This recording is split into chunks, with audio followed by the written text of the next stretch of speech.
മാങ്കൂട്ടത്തിന് കുരുക്കുമുറുകയാണ്. വ്യാജ തിരിച്ചറിയൽ കാർഡ് കേസിൽ വ്യാപക പരിശോധനയുമായി ക്രൈംബ്രാഞ്ച്. രാഹുൽ മാങ്കൂട്ടവുമായി ബന്ധപ്പെട്ട പ്രവർത്തകരുടെ വീടുകളിൽ പരിശോധന. രാഹുലിന്റെ അടുത്ത അനുയായിയുടെ ഫോൺ ക്രൈംബ്രാഞ്ച് പരിശോധനയ്ക്കായി പിടിച്ചെടുത്തു.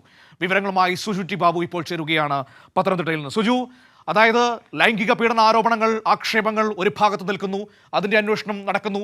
ഇപ്പോൾ ഇതാ ഈ വ്യാജ തിരിച്ചറിയൽ കാർഡ് കേസിൽ അന്വേഷണം കൂടുതൽ ശക്തമാകുന്നു എന്നാണ് മനസ്സിലാക്കാൻ കഴിയുന്നത്. കഴിഞ്ഞ ദിവസം ഈ രാഹുലിന്റെ അടുത്ത അനുയായിയുടെ ഫോണിലെ ശബ്ദരേഖയിൽ നിന്ന് അയാളുടെ പേരുകളടക്കം പുറത്തേക്ക് വരുന്ന സാഹചര്യം ഉണ്ടായല്ലോ. ഈ പശ്ചാത്തലത്തിൽ ഫോണുകളടക്കം പിടിച്ചെടുത്തുകൊണ്ട് ക്രൈംബ്രാഞ്ച് വിശദമായ പരിശോധനകളിലേക്ക് കടക്കുകയാണോ?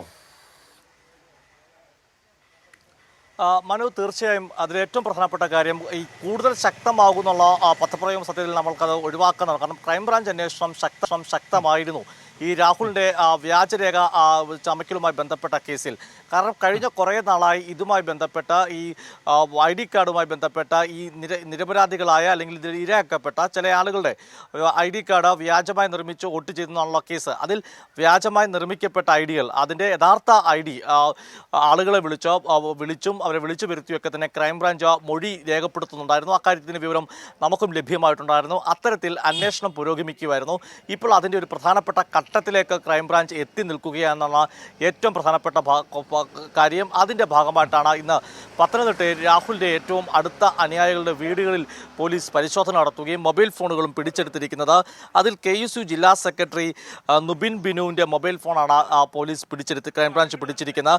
മറ്റു 2 പ്രവർത്തകരുടെയും വീടുകളിലും ക്രൈംബ്രാഞ്ച് പരിശോധന നടത്തുകയും ചെയ്തിരുന്നു.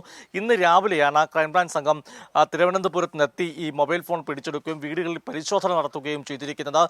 ക്രൈംബ്രാഞ്ച് സംഘം പത്തനംതിട്ടയിൽ തുടരുന്നു എന്നാണ് മനസ്സിലാക്കാൻ സാധിക്കുന്നത്. രാഹുൽ മാങ്കൂട്ടത്തിന് ചോദ്യം ചെയ്യാനും സാധ്യതയുണ്ട്. നിലവിൽ രാഹുലിന് നോട്ടീസ് ലഭിച്ചിട്ടില്ലെന്നാണ് രാഹുലിനോട് ഏറ്റവും അടുത്ത വൃന്ദങ്ങൾ സൂചിപ്പിക്കുന്ന ഒരു കാര്യം. എന്നാൽ രാഹുലിന് നോട്ടീസ് ലഭിച്ചു എന്ന ചില വാർത്തകൾ മുമ്പ് വന്നിരുന്നു. ഏതായാലും അന്വേഷണത്തിൻ്റെ ഈ ഘട്ടത്തിൽ രാഹുലിനെ ചോദ്യം ചെയ്യാൻ തന്നെയാണ് സാധ്യത. കാരണം ഇതുമായി ബന്ധപ്പെട്ട തെളിവുകൾ ക്രൈംബ്രാഞ്ച് ലഭിച്ചിട്ടുണ്ടെന്ന സൂചനയാണ് പുറത്തു വരുന്നത്. അതിനാൽ തന്നെ രാഹുൽ മാങ്കൂട്ടത്തിനെയും ഒരുപക്ഷെ ഈ വ്യാജരേഖ ചമയ്ക്കൽ കേസിൽ പോലീസ് ക്രൈംബ്രാഞ്ച് ചോദ്യം ചെയ്യാനും സാധ്യതയുണ്ട്. മനു, ഇപ്പോൾ വ്യാപക പരിശോധനകൾ ഇപ്പോഴും തുടരുകയാണോ സുജു? ഇപ്പോൾ ആദ്യഘട്ട പരിശോധന ക്രൈംബ്രാഞ്ച് പൂർത്തിയാക്കി എന്നാണ് മനസ്സിലാക്കാൻ സാധിക്കുന്നത്. അതിൽ നിന്നാണ് ഒരു പ്രവർത്തകൻ്റെ മൊബൈൽ ഫോൺ ക്രൈംബ്രാഞ്ച് പിടിച്ചെടുത്തിരിക്കുന്നത്. അതിൽ തെളിവുകൾ ഉണ്ടാകാൻ സാധ്യതയുണ്ട്. ഇതിലേക്ക് നയിച്ചത് ഈ വ്യാജ ID കാർഡ് നിർമ്മിച്ച ആളും ഈ മറ്റു പ്രതികളുമായും അല്ലെങ്കിൽ നേതാക്കളുമായി തമ്മിൽ ശബ്ദ സന്ദേശങ്ങളൊക്കെ തന്നെയാണ് പോലീസ് തെളിവായി കരുതുന്നതെന്നാണ് നമുക്ക് ലഭിക്കുന്ന വിവരം. അതിൻ്റെയൊക്കെ കൂടി അടിസ്ഥാനത്തിൽ ആണ് ഇത്തരം ഒരു പരിശോധനയിലേക്ക് കാര്യങ്ങൾ എത്തി നിൽക്കുന്നത്. മാത്രമല്ല, ഞാൻ സൂചിപ്പിച്ച പോലെ ക്രൈംബ്രാഞ്ച് പത്തനംതിട്ടയിലെ തന്നെ ചില ആളുകൾ DYFI പ്രവർത്തകരൊക്കെ പോലുമാണ്. അവരുടെയൊക്കെ പേരിൽ നമുക്കറിയാം ഇതുമായി ബന്ധപ്പെട്ട വാർത്തകൾ പുറത്തു വന്ന വളരെ പ്രശസ്തമായ ആളുകളുടെ പേരിൽ പോലും വ്യാജ ID കാർഡ് നിർമ്മിച്ചിട്ടുണ്ടെന്ന വിവരങ്ങൾ ലഭിച്ചിരുന്നു.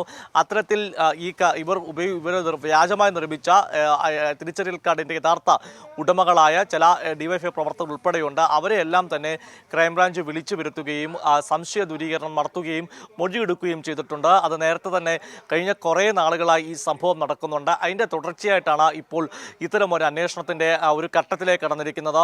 രാഹുലിൻ്റെ ഏറ്റവും അടുത്ത അനുയായികളെ ചോദ്യം ചെയ്യുന്നു, അവരുടെ വീട്ടിൽ നിന്ന് മൊബൈൽ ഫോൺ പിടിച്ചെടുക്കുന്നു. രാഹുലിനെയും ഈ വിഷയത്തിൽ ചോദ്യം ചെയ്യാൻ തന്നെയാണ് സാധ്യത. മനു, നിർണായകമായ സമയങ്ങളിലൂടെയാണ് കടന്നുപോയിക്കൊണ്ടിരിക്കുന്നത്. രാഹുൽ മാങ്കൂട്ടത്തിൻ്റെ വ്യാജ തിരിച്ചറിയൽ കാർഡ് കേസ് പ്രിയപ്പെട്ട പ്രേക്ഷകർ അതൊരിക്കലും മറന്നിട്ടുണ്ടാവില്ല. യൂത്ത് കോൺഗ്രസിന്റെ സംസ്ഥാന അധ്യക്ഷ സ്ഥാനത്തേക്ക് എത്താൻ ഇയാൾ വ്യാജ തിരിച്ചറിയൽ കാർഡുകൾ നിർമ്മിച്ചു എന്നതാണല്ലോ ഏറ്റവും പ്രധാനപ്പെട്ട ആരോപണമായി നിൽക്കുന്നത്. രാജ്യദ്രോഹ കുറ്റമാണ് ചെയ്തിരിക്കുന്നത്. തെരഞ്ഞെടുപ്പ് കമ്മീഷന്റെ IDയിൽ വ്യാജം അല്ലെങ്കിൽ കള്ളത്തരം കാണിച്ചു എന്നത് ഏറ്റവും പ്രധാനപ്പെട്ട വിഷയമാണ്. അന്ന് ഓർമ്മയുണ്ടാവുമല്ലോ അല്ലേ, തല അജിത്ത്, ദളപതി വിജയുടെ ഒക്കെ പേരുകളിൽ വരെ ഈ തിരിച്ചറിയൽ കാർഡുകൾ നിർമ്മിച്ചു എന്ന ആക്ഷേപമായിരുന്നു. DYFI പ്രവർത്തകരുടെയൊക്കെ പേരുകളിൽ വരെ കാർഡുകൾ നിർമ്മിച്ചു എന്ന ആക്ഷേപമാണ് അവിടെ കേട്ടിരുന്നത്. ഏതായാലും സംഗതി ചെറിയ വിഷയമല്ല. അന്വേഷണം നേരത്തെ സുജു പറഞ്ഞതുപോലെ അന്വേഷണം പുരോഗമിച്ചുകൊണ്ടിരിക്കുകയായിരുന്നു. ഇപ്പോൾ കൂടുതൽ പരിശോധനകളിലേക്ക് ക്രൈംബ്രാഞ്ച് കടന്നിരിക്കുന്നു. വരും ദിവസങ്ങളിൽ രാഹുൽ മാങ്കൂട്ടത്തിനെ ചോദ്യം ചെയ്യുമെന്ന കാര്യത്തിൽ സംശയം വേണ്ട. കൂടുതൽ തെളിവുകളിലേക്ക് ലഭിച്ചാൽ അറസ്റ്റ് അടക്കമുള്ള കാര്യങ്ങളിലേക്ക് പോകേണ്ടി വരുമെന്നാണ് ഇപ്പോൾ നമുക്ക് മനസ്സിലാക്കാൻ കഴിയുന്നത്. ഏതായാലും ഏറ്റവും ഗൗരവതരമായ മിനിറ്റുകളിലൂടെ കടന്നു പോവുകയാണ് രാഹുൽ മാങ്കൂട്ടത്തിൽ. അയാൾ ചെയ്തു വച്ചിരിക്കുന്ന കാര്യങ്ങൾ ചില്ലറയല്ല എന്ന് തന്നെ വേണം നമുക്ക് പറയാൻ. ഒരു വശത്ത് ലൈംഗിക ആക്ഷേപങ്ങൾ, മറുവശത്ത് വ്യാജ തിരിച്ചറിയൽ കാർഡ് വിവാദം. ചെറിയ കുഴപ്പങ്ങളല്ല രാഹുൽ മാങ്കൂട്ടം എത്തി നിൽക്കുന്നത് എന്ന് തന്നെ വേണം നമുക്ക് പറയാൻ. അടൂരിൽ വ്യാപക പരിശോധനാ വിവരങ്ങളാണ് ഇപ്പോൾ സുജു ടി ബാബു നൽകിയത്.